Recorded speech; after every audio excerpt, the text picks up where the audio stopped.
Start. महाराजांची शिवाजी महाराजांची कीर्ती बेफान होती. महाराजांची कीर्ती बेफान, महाराजांची कीर्ती बेफान. भल्या भल्यांना फुटला घाम, यातून घाली सन दरबारी पुसती बेगम. बडी बेगम म्हणजे अली आदिलशाहीची आई बरं का. नजरेत तिच्या अंगार दरबार झाला गपगार. कुणी घेईना पुढाकार, साऱ्यांनीच मानली हार. इतक्यात अचानक एक सरदार उठला, बोलला हम लाएंगे शिवाजी को, आणि त्यानं विडा उचलला. नाव त्याचं अफजल खान, नाव त्याचं अफजल खान. जिता जागता जणू शैतान.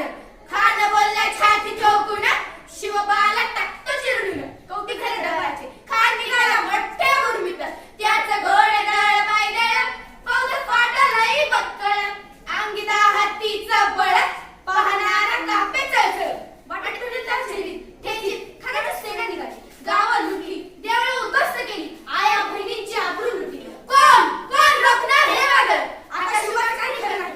इकडे निजाम, तिकडे मोगल, पलीकडे इंग्रज. जो तो हेच विसरू लागला. राजाची सेना मुठभर, खानाला कसा थोपणार? काय लढवावा हुन्नर, चिंतेत पंत सरदार. स्टार्ट. महाराज, खानाचे सैन्य अफाट आहे. त्याच्यासमोर आपल्या ठिकाण लग्न अवघड आहे. काही दिवसांसाठी आपण कुठेतरी आपल्या सैनिक निघून जाऊ. काय म्हणाला नाही बा? हा साहेब, आम्हाला आमच्या जीवाची पर्वा नाही. राजाचं जीव वाचणं गरजेचं आहे. लाख मेले तरी चालतील, पण लाखाचा पोशिंदा जिवंतच राहायला पाहिजे असे आम्हालाच नाही तर समज करायचे लावते. शिवबा केवळ आमचाच पुत्र नाही तर अवघ्या मराठी मुलगा सन्मान आहे. आम्ही आमचा पुत्र गमावला तरी 72, पण बिहाडपणे पळून या मराठी मुलगा सन्मान गमावता कामा नये.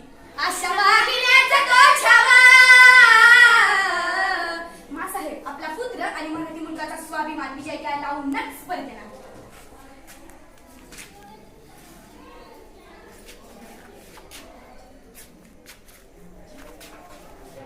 जगदंब. अशा वागिण्याचा तो छावा, गनिमेला कसा ठेचावा.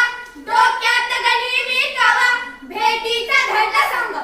प्रतापगडावर आम्ही लावलेली भेटीचा सांगावा. खानाने हसत कबूल केला. दिवस ठरला आणि ठरल्याप्रमाणे प्रतापगडच्या पायथ्याशी खान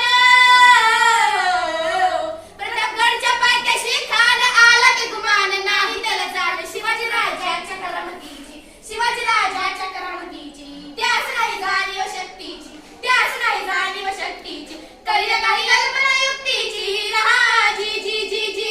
करील काही कल्पना युक्तीची रहा जी.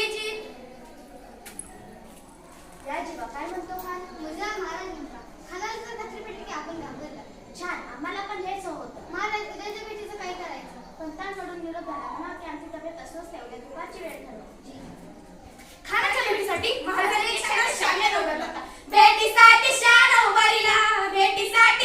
उभारिला, नक्षीदार श्यामी आणला.